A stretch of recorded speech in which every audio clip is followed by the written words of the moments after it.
Anyone?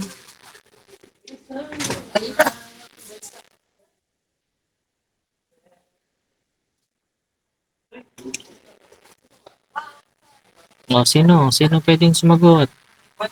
Paano ba tayo nagkakaroon ng reverse current? Ano yun? Yes, Justin.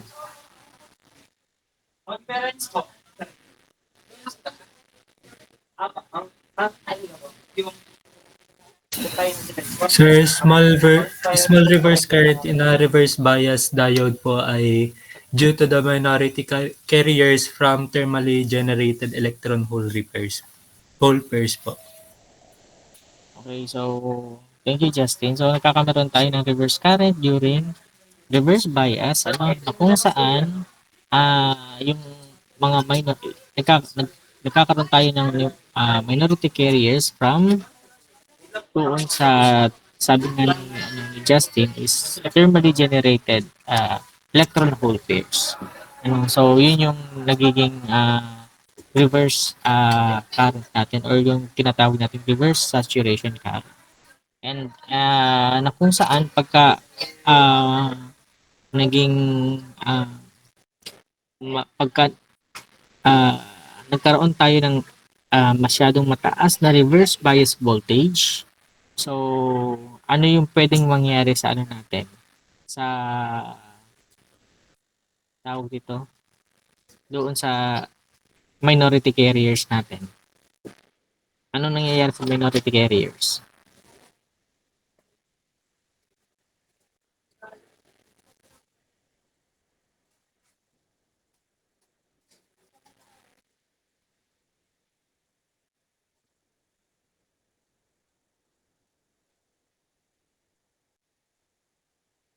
Anyone?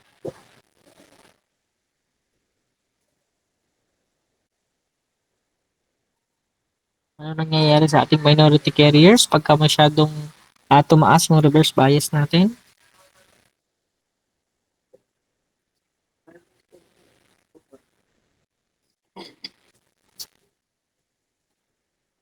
Okay, so tumataas yung ano niya, yung energy level niya, and then nagko-collide siya doon sa mga atoms. And then ang nangyayari, yung electrons ng atom is hindi naman siya nananak daw, pero nananak off siya doon sa kanyang valence, and then pumupunta sa conduction band din. And nakakasama din ng minority carriers natin, ano, dumadami ng dumadami, and then yun yung nagiging nangyayari is nagkakaroon tayo ng sabi nga yung term is drastic increase in in reverse current natin kasi nga gawa nga noong charge na ibigay or na i-share, na impart ng ating high reverse voltage. Okay. So, sige nga, tayo na magdiretso sa ating discussion. So, para matapos na. Ito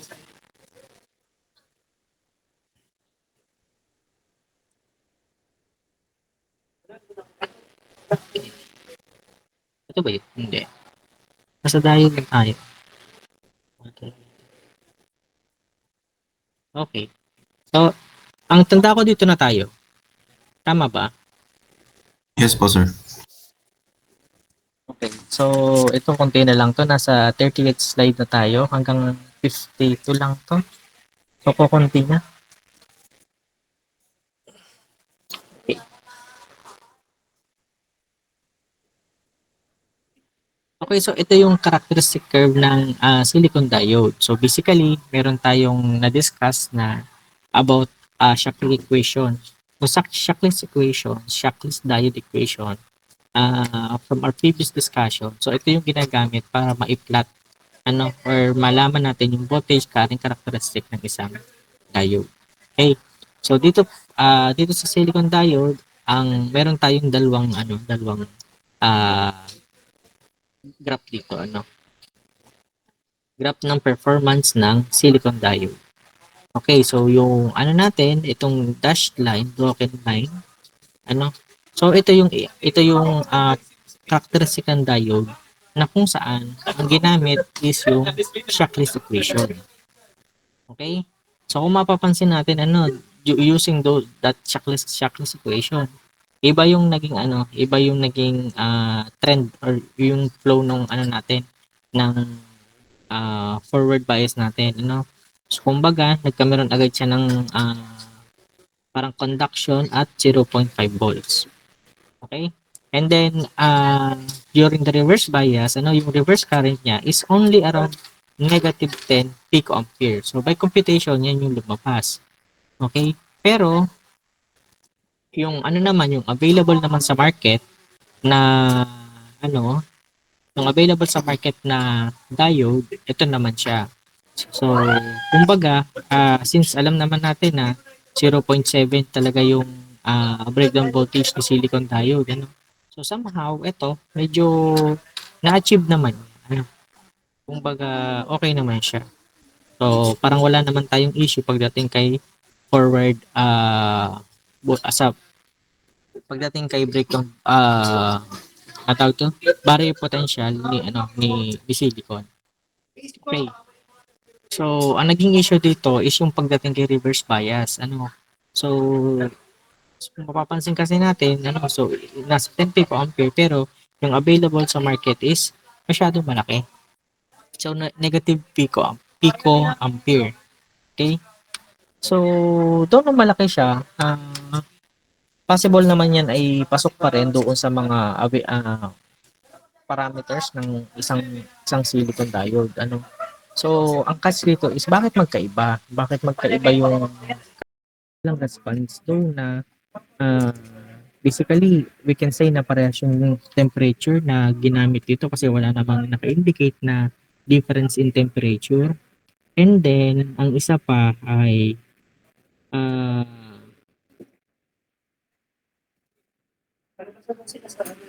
so, ay, ba yung aking tanong? Nawala ako sa sarili ko. So basically parehas naman sila ng parehas naman sila ng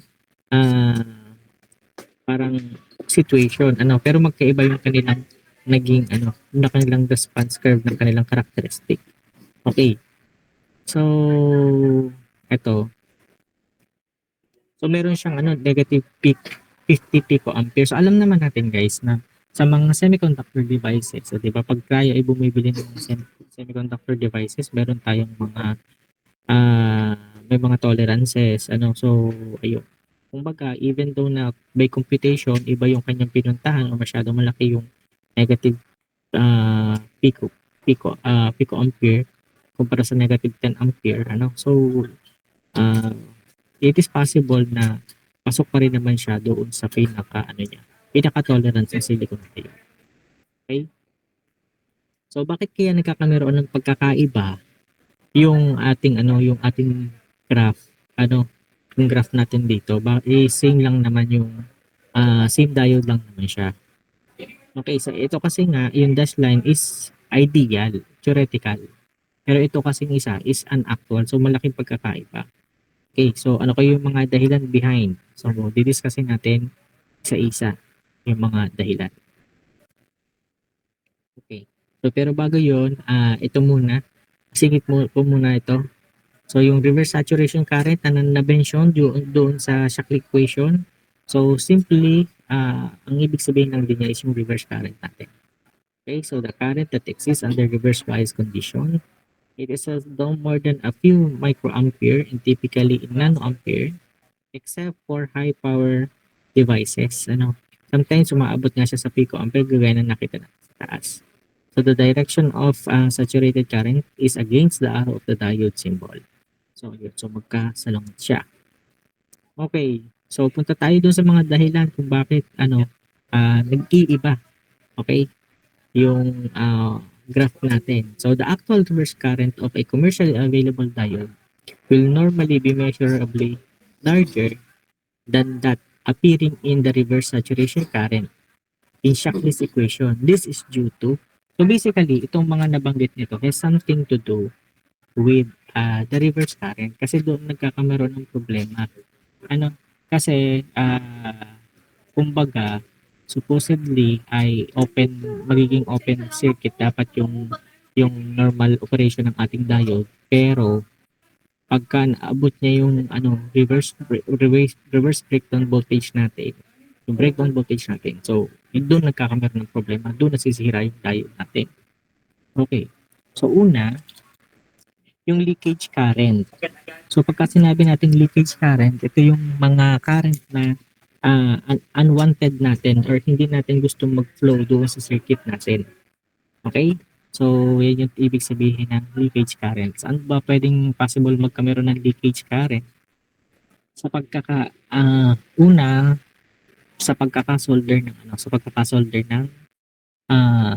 mga electronic component natin. So, o kahit ganong kanipis pang gahibla ng buhot natin, yung magkameron ng shortage dyan or yung madikit man lang sa different components, ay hindi dapat nagdikit. So, it will be considered as a path for the unwanted current. So yun yung isang dahilan. No? Okay? And then, second, so generation of carriers in the depletion region. So basically, itong number 2, itong number 3. Ayan. Number 3 nga ba? Number 2 and number 5 saka number 6. Okay, so ito somehow is medyo magkakasama siya. Na kung saan sabi natin generation of carriers in the depletion region. So ano ba yung tinatawag nating mga carriers na nag-generate dito? Ito yung mga minority carriers na nag-generate. Okay, so pagka masyadong madaming napuproduce na minority carrier due to heat, so madaming siya. Siyempre, dadami yung natin, yung minority carriers natin. Kaya nga, ito sabi ko nga dito, medyo connected siya sa temperature sensitivity. Okay, and then direct relationship with the junction area. Pagka naman sa junction area, so kung masyadong malaki yung area ng junction natin, mas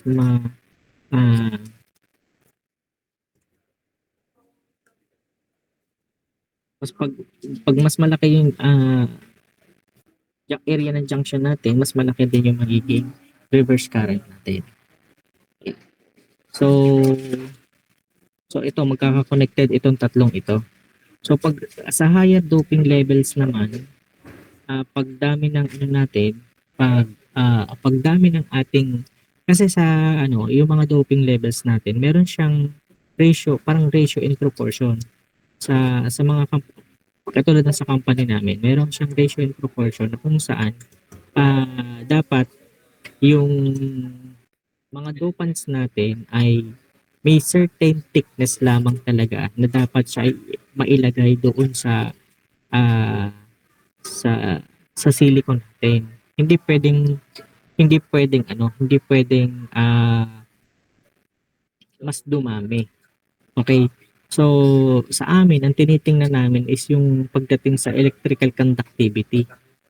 Kumbaga, sobrang magiging conductive ang natin, ang sa amin, sa company, ang side ng tinitingnan namin is yung conductivity level. Mas mabilis, kumbaga pag dumami yung dopants namin, hindi na siya magiging okay kasi halimbawa masyadong madami yung natin, yung pentavalent natin, so sobrang dami ng excess electron, so kumbaga hindi na magiging okay yung flow ng current natin.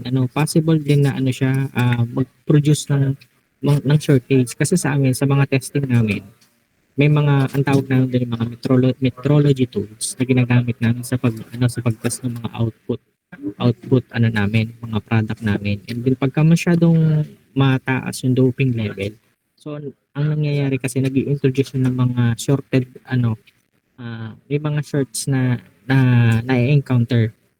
So pagka hindi na control, so kaya medyo medyo hindi okay pagka ganun. Ano? So pagka ano naman, pero ang na-mention dito is pagka sa reverse bias sa pagdating sa sa reverse current ah kagaya din ng sa somehow ah hindi ko lang masabi kung siya ay ganun kalaki yung effect pagka sa reverse current So kasi sa amin kasi wala ka din kasi itong ah more on more on electrical conductivity so yung itong part na to yung higher doping levels hindi ko masyadong mai-relate pagdating doon sa reverse current no. So ayun hanggang sa lang ako sa electrical conductivity yun lang yung na-experience ko based sa industry experience pero yung sa reverse current hindi namin masyadong tinitingnan ito sa manufacturing. Okay. So ayun pagdating naman dito sa sensitivity to intrinsic level so ito based din sa reference natin medyo mahirap kasing i-explain yung ibang reasons kasi hindi kung hindi mo naman na experience na mag-work doon sa particular area na gano'n dito kasi sa intrinsic level carriers yung reference kasi natin yung reference books natin ang na-mention dito ay pag daw tumaas yung intrinsic level ano so nado-double daw yung reverse current by a factor of 4. So ayun. So by reference theoretically so ganun daw yung nangyayari pero hindi ko na experience tong part na to kasi ito preparation kasi ito ng materials ng raw mats natin pagka intrinsic level preparation to ito ng natin ng yung extraction ng natin ng silicon sa sand so medyo wala akong idea dito sa part na to sa force sa sensitivity to the intrinsic level of carriers. Okay? So ayun, so medyo ako dito sa number 3 at saka sa number 4 Again sa number 3 ang na-experience ko lang dito pag masama yung higher doping level so dapat kasi yun nga mas balance may thickness lang siya na required kasi pag mas mas dumami na yung dopants natin hindi na siya okay mas nado-dominate na kasi ng dopants yung pinaka semiconductor natin kaya hindi siya okay. So yung experience namin ang chine-check namin is yung electrical conductivity again nagkakameron na ng mga shorts nag-i-introduce ng mga short circuits so kaya hindi okay yun. Okay. Ayun yung masashare ko sa inyo dyan. And then yung iba naman is na-explain ko naman to yung iba. So, meron lang akong hindi masyado ako makarelate doon sa dalawang ito. Okay. So, meron tayong tinatawag na Zener breakdown. Nakashare ba ang screen ko pala? Okay, so may tinatawag tayong Zener breakdown. Yung Zener breakdown is just like a breakdown voltage or so breakdown voltage kanina. Pero itong Zener breakdown is mas lower level ng expectations natin na kung saan mag-o-occur siya. Yung breakdown voltage apparently mag-o-occur siya around mga 100 volts, 125, 250 volts. So ganun kataas siya. Ito namang Zener breakdown, ito ay nag-o-occur sa mas maliit na level as low as 5 volts. Okay, so negative 5 volts, so magbe-breakdown na siya. Okay, so sabi dito, it occurs because there is a strong electric field in the region of the junction that can disrupt the bonding forces within the atom and generate carriers. Yun yung nangyayari kay dito sa part na to. Wait lang ha. At may nag-message sa akin.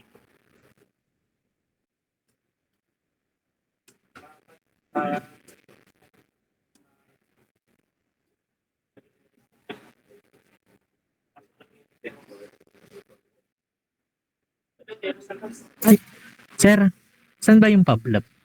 Sabi pa, sa Mr. Sa Mr. Hub.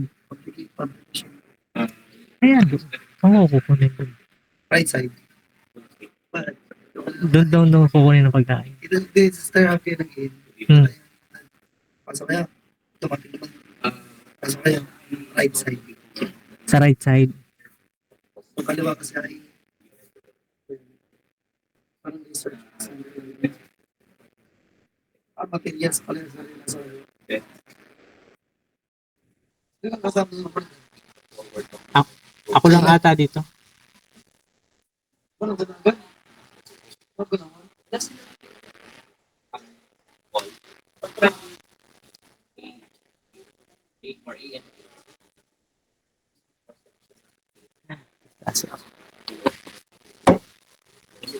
Okay.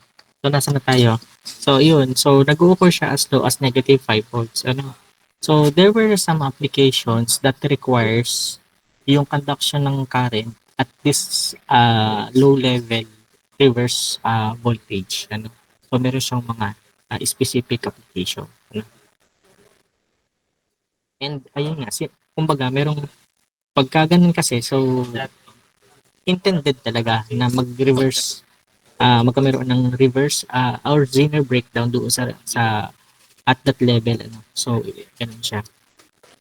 So the sharp change in the characteristic at any level is called Zener region. Ayan. Pagka basta't intentional yung pag ano mo siya, yung pagkaka-design mo na dapat magbe-breakdown siya doon. So ayun. So diodes employing this unique portion of the characteristic of a PN junction are called Zener diodes. Ayan. Yung mga Zener diodes, mga special purpose diodes. Ano, meron talagang na-apply. Madidiscuss din natin yung more on Zener diodes sa mga susunod pang nating pagdidiscuss. Pero for now, doon muna tayo sa concept na ganito. Ano? So, nagkakameron siya ng Zener breakdown at negative, low level ng negative reverse voltage natin, reverse bias natin. Okay. So meron tayong iba't ibang meron tayong different resistance level ng diode. Meron tayong tatlo ditong different resistances. And dito makikita natin kung halimbawa nabigyan tayo ng problem na ganito, ito yung kung paano natin siya susolvein. Okay, so yung DC resistance or static resistance is usually ranges from 10 to 80 ohms during active. And then ito yung ating formula. RD is equal to VD over ID or voltage, diode voltage divided by current voltage. Okay. So basically, ang gagawin lang naman natin, kailangan lang naman natin ma-identify yung pinaka-operating point niya. And then, i-trace lang natin yung kanyang voltage and then yung diode voltage saka yung kanyang diode current in that operating point. So usually naman pagka ibinigay itong figure na ito, so meron naman siyang naka-indicate naman kung ano yung specific value. Kaya hindi naman kayo mahihirapan pagka halimbawa pinag-solve kayo ng ganyan. Okay? So, ayun. So, ayan. So, meron tayo ditong example kung paano mag-solve ng resistance, ng DC resistance. Okay? So, for letter A, so sabi dito, determine the DC resistance level for the diode. So, letter A, when ID is equal to 2 milliampere. Letter B, when ID is equals to 20 milliampere. And letter C, when ID is equals to, when VD is equals to 10 volts in the reverse bias. Okay? So, solve natin. So, for letter A, so gamitin lang natin yung formula natin. For letter A, so we have ID na 2 milliamp. So, ito siya. So, 2 milliamp at saka yung 5 volts. So, we have RD is equals to VD over ID. So, VD is 0.5 volts over 2 milliampere. So, ang sagot natin basically dito, yung solve na namin to, nasa sa ulo ko na. So, it is 250 ohms. So, for letter B, okay, so for letter B naman, we have 20 milliampere. So, ito siya. And then, 0.8 volts. Okay, so again, we have RD is equal to, direct ko na to ha, 0.8 volts divided by 20 milliampere. So, ang sagot natin dito is 40 ohm. So, pwede nyo ting i-check guys pa nagkakamali ako ng alaala. So, for the letter C, okay, so letter C naman natin. So, itong part na to. Okay. So, we have RD is equals to 10 volts over 1 microampere. So, basically, ang sagot natin dito ay 10 mega ohms. Okay. So, kung mapapansin natin, dun sa result natin, so, doon sa 2 at saka 0.5, so, mataas yung resistance natin. Kagaya ng na-mention natin kanina, hindi man kanina, so, doon sa last discussion, na during the forward bias, doon sa part na below the knee voltage, mataas yung resistance ng ating diode. And then, habang tumataas siya, so nagkakameron na ng conduction ng current natin. So bumababa na. Okay, so dito kasi sa point, so 40 na siya 40 ohm na lang naman siya yung resistance niya. Wait lang.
Okay. So pagdating naman dun sa natin sa letter C, So obviously dahil 'di ba ang na-encounter natin na reverse current during the reverse bias is sobrang liit lang. So we are expecting talaga na mataas talaga yung resistance niya. So around 10 mega ohm nga yung solve natin. Okay. So moving forward, so halimbawa naman is ang napagbigay na figure is katulad nito. Okay, so kailangan lang natin ay, so this is for the dynamic resistance. Still, ang kailangan lang nating ma-identify is yung Q point niya or yung quiescent point niya na kung saan ito yung point na kung saan pinaka-stable yung ating operation ng ating diode. Okay? So, meron tayong dynamic resistance formula. RD is equals to delta V sub D and delta I sub D, or kukunin lang natin yung change in voltage, so alam naman natin pagka delta, it is the final versus initial value, noong yung mismong sakop nung pinaka nasasakop nung ano natin, based doon sa graph natin. Okay? So, pagdating naman doon sa current natin, same lang din naman. So, yung maximum final versus initial value.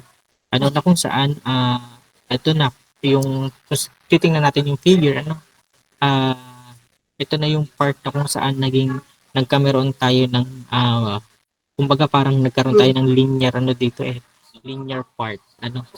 Okay, and then yung gitna, so siya yung pinaka stable. Okay? So ayan, kailangan lang natin i-substitute ang value. And then ito naman is another way how to solve the dynamic resistance, ano.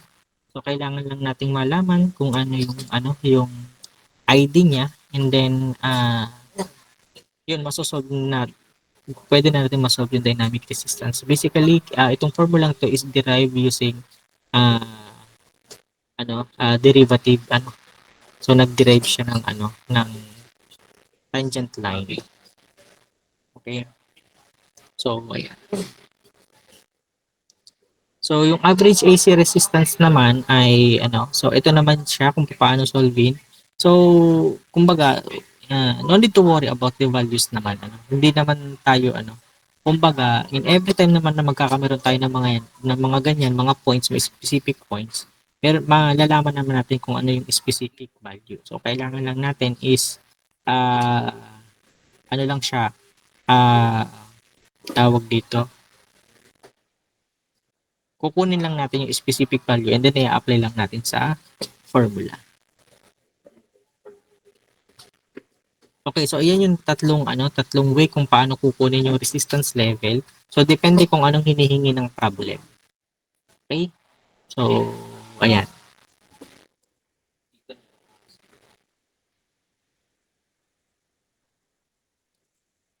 Okay, so again, punta tayo sa bias connection. Nung una, ang nagiging representation ng diode natin is yung parang hitsura talaga ng diode na may mga electrons, ano. So this time we will be start to use the schematic symbol ng diode sa ating discussion. Okay, so for forward bias, tatandaan natin na yung positive positive terminal natin is connected.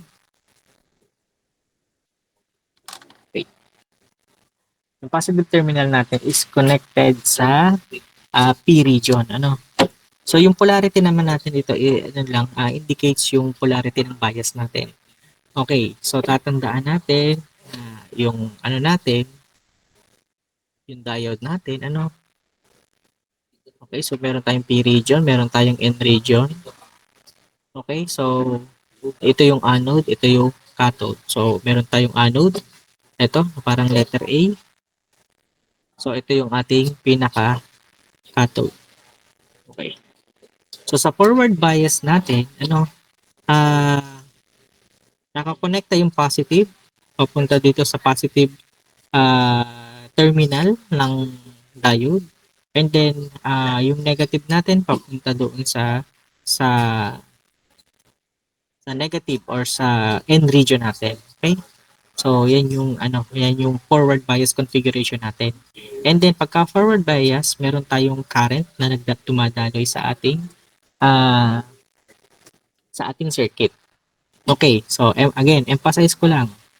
Kung mapapansin natin forward bias. Dati yung forward bias natin, since ito ay negative yung terminal,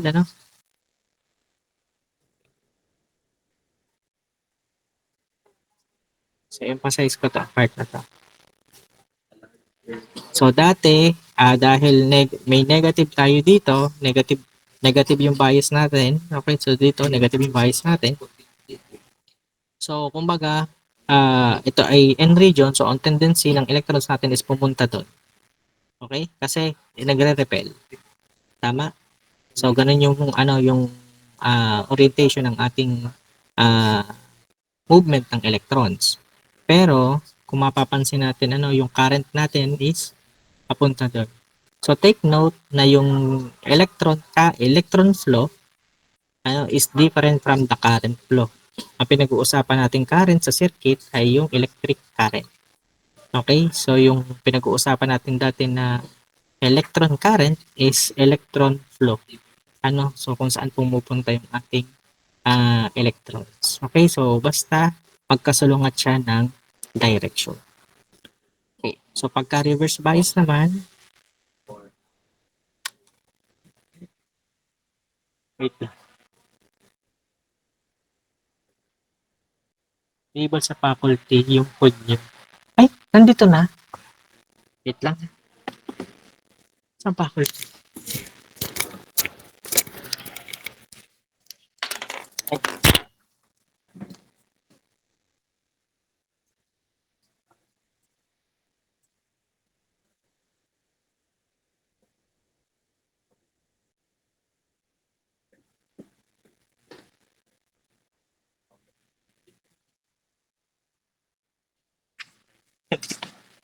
Hindi na ako pumunta doon.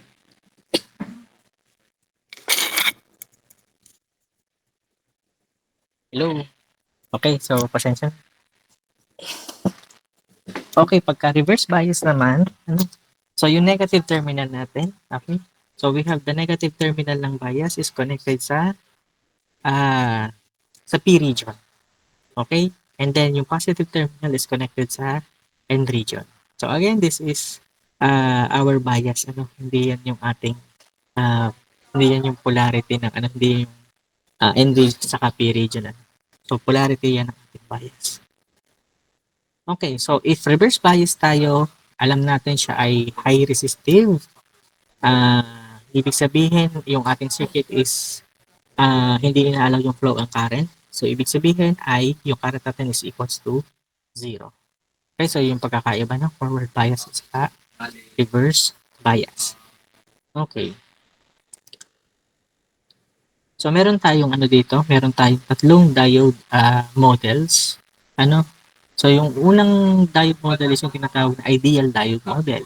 So, in ideal diode model ay nandun lang yung thinking natin na pagka dumaan or nag-forward bias, ang diode natin is magkakameron tayo ng flow ng magkakameron ng flow ng current. So, magiging closed circuit siya. So, kumbaga, during forward current, ang treatment natin sa diode is just magkakameron ng closed circuit. Okay? So, eto na siya. So, ibig sabihin, during forward current, magkakameron tayo ng forward bias, magkakaroon tayo ng forward current without kumbaga hindi natin masyadong ini-emphasize pa si forward voltage ng diode, So ayun. So during reverse bias naman, okay? So wala tayong flow ng current. So the circuit will act as an open circuit, So walang flow ng current. So, kaya wala tayong reverse current na makikita dito. Okay? So basically, yung natin, kung titingnan natin, yung tawag dito, yung bias natin will have just a ito siya. Meron siyang kumbaga drop voltage lamang doon sa resistor natin. Okay? So ayan lang siya sa ideal diode model. So pagka sa practical diode model naman, ayan, nagkakameron na tayo ng dito, kinukonsider na natin yung drop voltage sa diode model natin. Okay? So basically, kung mapapansin natin dito, bago magkameron, habang nag-flow yung current natin, so bago siya totally mag-flow, meron mo na siyang kailangang i-satisfy na forward voltage, which is, kung silicon to, it is 0.7. So since ang example natin dito sa graph is is silicon, so kaya nagkameron tayo ng additional 0.7.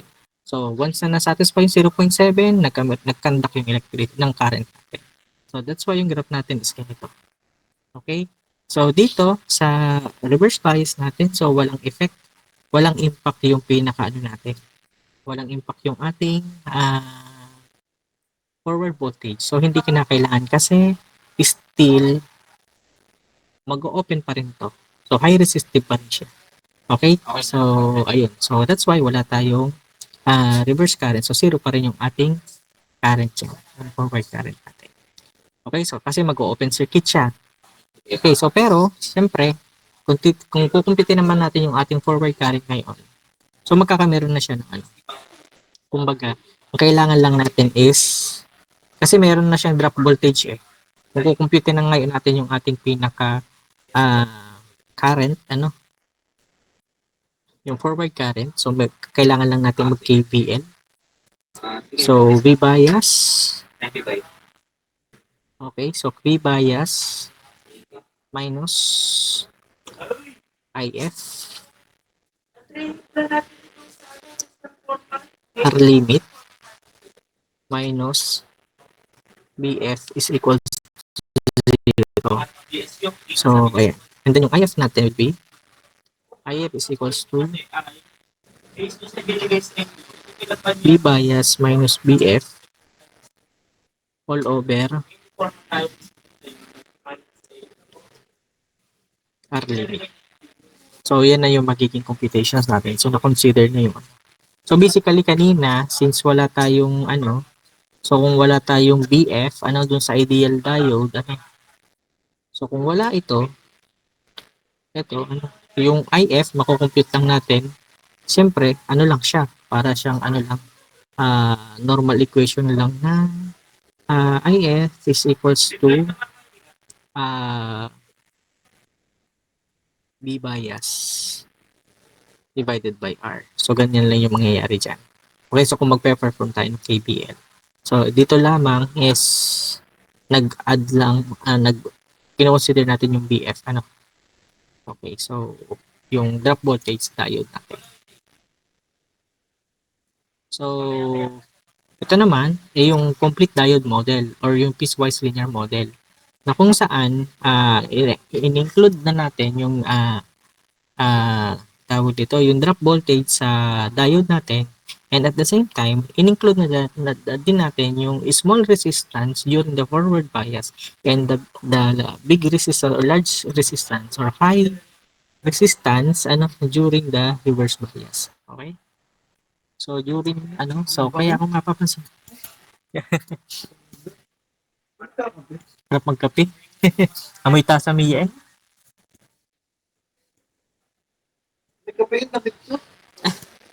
Okay, so kung mapapansin natin dito so nag-conduct yung current natin. So dito, nag-conduct yung current natin.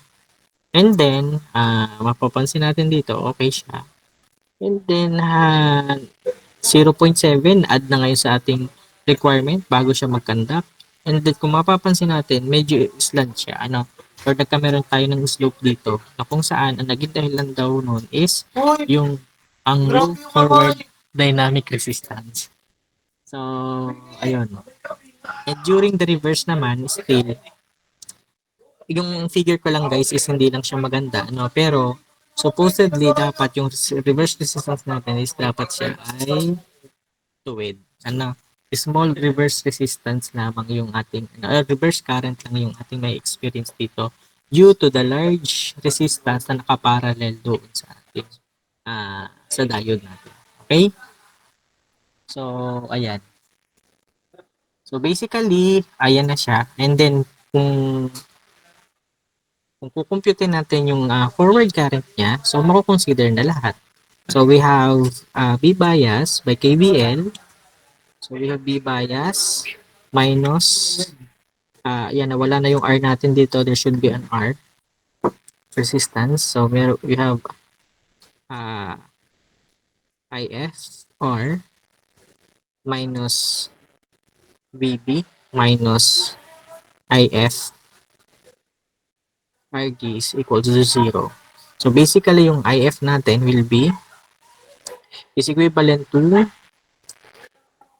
B bias minus VB divided by R plus R is equals to 0. So, ayan yung magiging equation natin na kung saan itong mga equations natin, yung mga pinagkukuha nating IF guys, ay sa susunod na lesson natin is magagamit natin for our computations. So, mag-review na tayo guys when it comes to kung paano tayo ay KKVL kasi magki-KVL tayo na magki-KVL sa mga susunod na mga lesson natin. Okay. So ano naman yung tinatawag na transition capacitance? Guys, itong mga din-discuss nating iba is may kinalaman na sa mga dapat nating malaman sa kung ano ba yung mga characteristic na tinitingnan sa isang diode para tayo ay halimbawa gagamit tayo, magdi-design tayo ng circuit, and then para alam natin kung para saan yung mga parameters na yun. So transition capacitance. So every electronic or electrical device is frequency sensitive. Okay. Sabi dito, for the diode at high frequency, it is the stray capacitance level that have the greatest effect. So ano ba yung tinatawag na stray capacitance? So yung stray capacitance, guys, ay yung effect ng kumbaga hindi naman tayo nag-include ng capacitor doon sa circuit, pero it appears na parang meron tayong nabuong capacitor sa pagkaka-construct ng ng diode natin. Ang capacitor kasi ay kumbaga meron siyang tinatawag na plates. Lagay muna natin yung diode natin. So yung diode natin is ganito siya. Okay, so meron tayong terminal dito. So meron tayong depletion region dito. Okay, wait lang.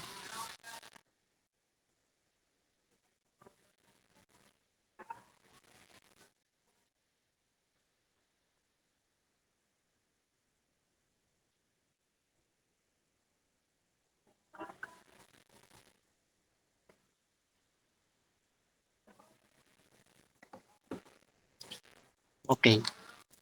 So, yung pagkaka-construct, guys, ng diode natin is para bang nakukuha niya yung pagkaka-design ng capacitor. Okay, so ang nangyayari kasi dito ay, so for example, meron tayo ditong let's say, yung yung capacitor, meron tayong tinatawag na plates. Ito kasi yung nagre-resemble sa plates ng capacitor.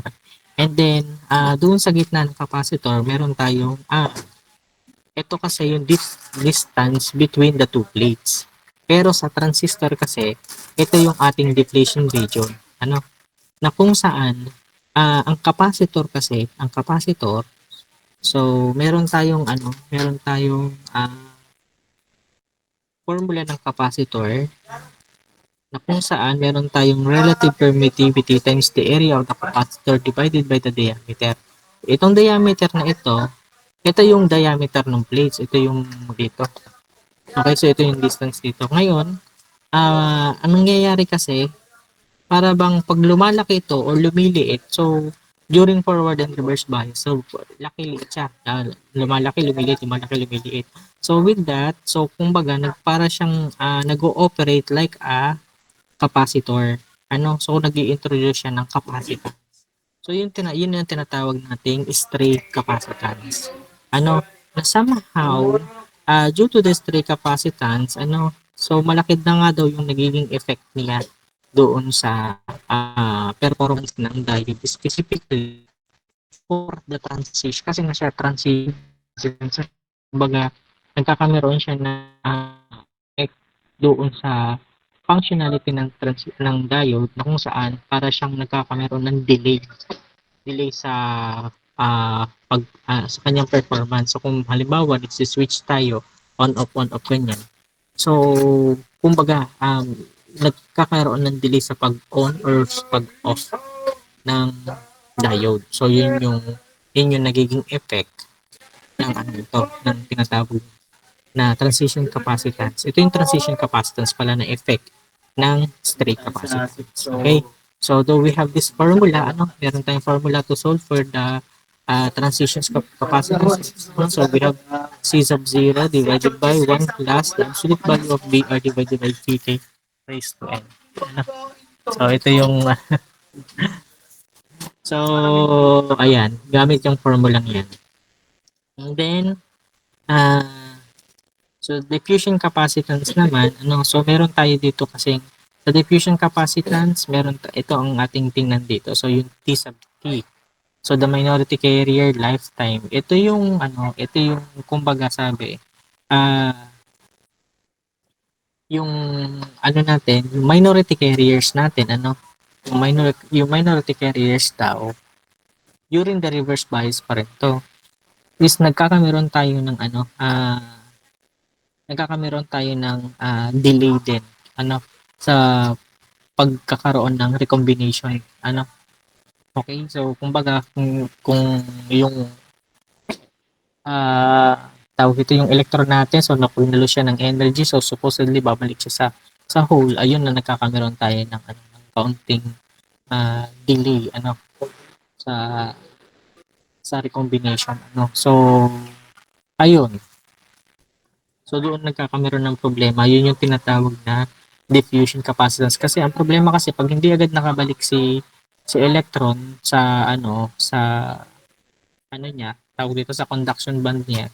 Ang dapat kasi as much as possible present yung electron sa conduction band natin. Kasi yung movement ng electron sa conduction band, yun yung nagpo-produce ng electrical current natin. Okay? So ayun. So again, ito ay isang somehow nagiging siguro tinitingnan din to, malamang tinitingnan din talaga yung diffusion capacitance pagdating sa pag nagde-design ka ng circuit. So ayun.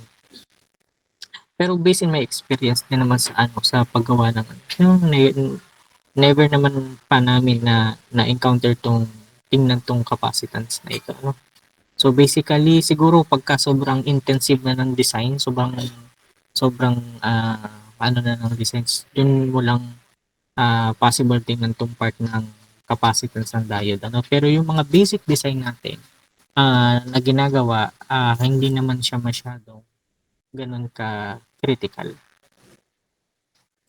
Ito kasi sabi kasi dito at high frequency. Katulad nito at high frequency siya. So, pag high frequency kasi, ibig sabihin may kinalaman na sa transmission ng natin, ng voice natin. Yun na yung yun yung mahihirap, medyo may critical na talaga yun. Kaya so hindi basta-basta pwedeng gumawa yung kung sino lang. So yun, medyo mahirap siyang gawin talaga. Intensive talaga yung paggawa ng circuits niya. And then we have here yung reverse recovery time. So sabi nga dito, ito yung normal flow sana. So mayroong magpo-forward bias tayo and then after the forward bias magkakaroon tayo ng reverse bias. So pero there were times na during the reverse bias dumadami yung production ng minority carriers natin. Ngayon dapat ang diode natin has this ability to recover from that scenario kasi kung hindi natin ito makokontrol so ano mangyayari? Yung reverse breakdown voltage ma-reach natin. So that's why yung diodes natin dapat ay siya, kumbaga may safe zone siya. Kaya niyang bumalik doon sa normal operating condition. Okay? So yun yung reverse recovery time. So basically sa diode specification sheets may makikita tayong ito. Forward voltage at a specified current and temperature, maximum forward current. So ito yung mga important titingnan dyan, yung mga maximum, lahat ng mga maximum at saka paminsan minimum, pero basically more on the maximum part kasi ayaw natin na masira yung component and then pag nasira kasi yung component na yon, damay-damay na lahat. So yan. So PIV, peak inverse voltage or yung breakdown voltage natin. So yan. So yan yung mga iwasan natin dapat tinitingnan natin. Pero again nga kung gumagawa ka lang naman ng mga simple circuits may mga special purpose diodes na tayo na available naman. Ay may mga tawag dito hindi naman special purpose diode yung nakalimutan ko yung term. Yung mga hindi naman all purpose diode. Basta yung common diode, meron kasing ganun na para bang pwede mo siyang gamit kahit saan mostly. Kung ang ano mo lang naman, ang purpose mo lang naman is para makontrol yung flow ng current. So, yan, maximum power dissipation level. So, importante yan. Okay, so, operating temperature and reverse recovery test. So, ayan, discuss na naman natin kung para saan yan. And then, itong meron tayong iba pang parameters na tinitingnan sa specification sheets. So, frequency range. Kung ang circuit na gagawin natin has something to do with the signals, yung gusto natin mag-transmit ng information. So, importante tingnan natin yung frequency range. Noise level, if it can, ang isa kasing example ng noise is yung thermal noise na tinatawag. Kasi the more na uminit yung ating devices, the more, di ba, ma-energize yung ating mga electrons. Yung the more na ma-energize ang electron natin, so mabilis yung movement niya. Pag mabilis yung movement niya, anong mangyayari? So yun yung magpo-produce ng noise. So umiingay siya. Literal na umiingay yung ating semiconductor. Mga semiconductors, hindi lang ang diode. Okay? So ayun. Kasi pag umingay siya at naging mas mataas pa yung ingay niya, yung frequency niya, doon sa signal na gusto nating i-transmit, doon na magkakaroon ng problema. Mawawala na yung ating signal na itatransmit, or kung paminsan, 'di ba, nakaka-experience tayo ng mga okay naman ang signal, pero paminsan putol-putol yung ating kausap, pero okay naman yung signal natin. Ewan kung na-experience niyo yun, yung mga ganun. Pero sa ngayon, parang choppy na lang yung nagiging reason eh. Dati kasi nung bago-bago pa yung cellphone, so madaming mga cases na maganon eh. Nagiging hindi okay naman yung signal pero choppy. So nung nag-uumpisa pa lamang ang cellular phone. Okay? So ayun, switching time. So again nga, kung gagamitin nyo siya as in a switching circuit, so dapat tingnan yan. So thermal resistance, ito din naman yung resistance sa init. So peak repetitive values, halimbawa, may limit magkameron ng spike values doon sa ating sa circuit na gagamitan natin. So dapat kumbaga siya ay durable enough to sustain yung mga values niya. So ayan, ito na yung mismong natin, mismong sample ng specification sheets. So ayan, may nakita naman tayo dyan, may break-on voltage dyan, meron tayong current dyan, yung ating reverse current. And then ito, temperatures, power dissipation. So yan, forward current, yan mga dapat nating i-check kung tama ba sa ating mga paggagamitan, And then ayan na, may mga may mga nakalagay ko yung mga maximum. Okay. So ayan, depende, magkakaiba siya per source, So sa mga drop voltage natin, sa temperature. So titingnan natin lahat 'yan. Pero basically, ito lang naman ang usual na tinitingnan natin. Itong taas na to. Saka yung forward current ay yung usually tinitingnan natin. So itong mga part na to. So ito. So ayan, yan usually ngayon pag gusto lang natin mas detailed pa, kasi dito tayo sa baba na titingin And also, ito dapat yung isa pang titingnan natin. Kung baga sa mabilisang tingin, paano ba tinest yung ating diode? Test ba siya in what temperature, katulad to, at ambient temperature. So, ayan, performance niya. Okay? And then, dyan may iba't iba naman siyang details na makikita natin. And yan lang yung ating pagbabasa. Okay? So, ayun. So, that's all for diode. So, natapos na yung ating mga more on theoretical discussion sa diode. So, yung ating ang ating next discussion for diode will be its application.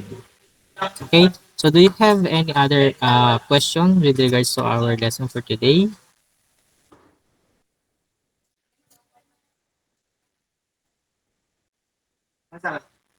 Okay, so I'll take it as wala naman. Ano? Okay, so ngayon, to know if you understand all the things na napag-usapan natin during the last 2 weeks of discussion, I prepared something for you. Uh, this is just an for me to know kung kayo ba ay may mga natutunan. Okay? So,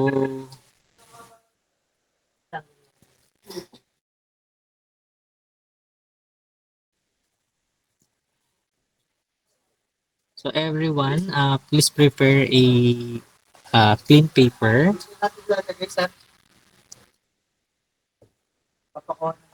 and meron kayong need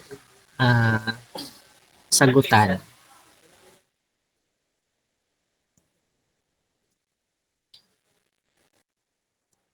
I'll post in the comment section yung submission link.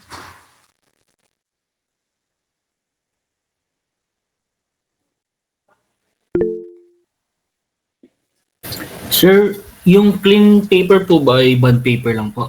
It could be a bond paper, it could be a yellow paper kung ano yung meron kayo dyan. Sige po, thank you po.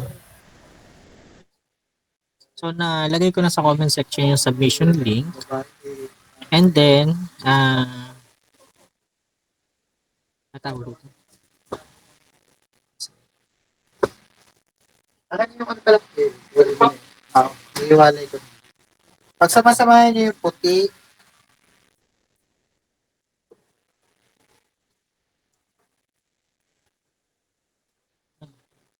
pag sama-samahin yung mga puti, Please copy first the questions and afterwards,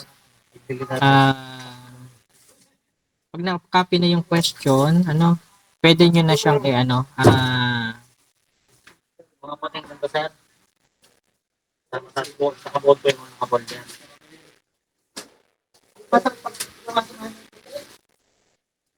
pag na-upload nyo na yung yung inyong answer, pwede na kayong mag-leave sa room natin, sa Gmeet natin. Once done na kayo. Okay, so these are the questions.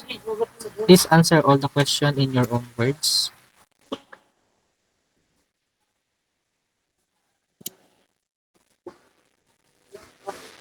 Copy first all the questions.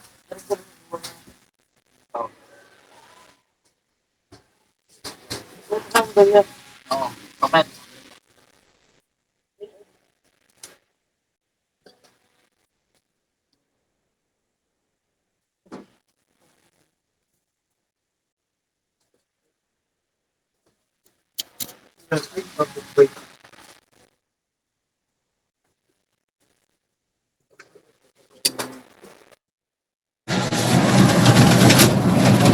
Sir, until what time po kaya ang deadline po ngayon? Ay, ang deadline pala is until 12. Kasi 7 questions lang naman yan. Noted po, thank you po.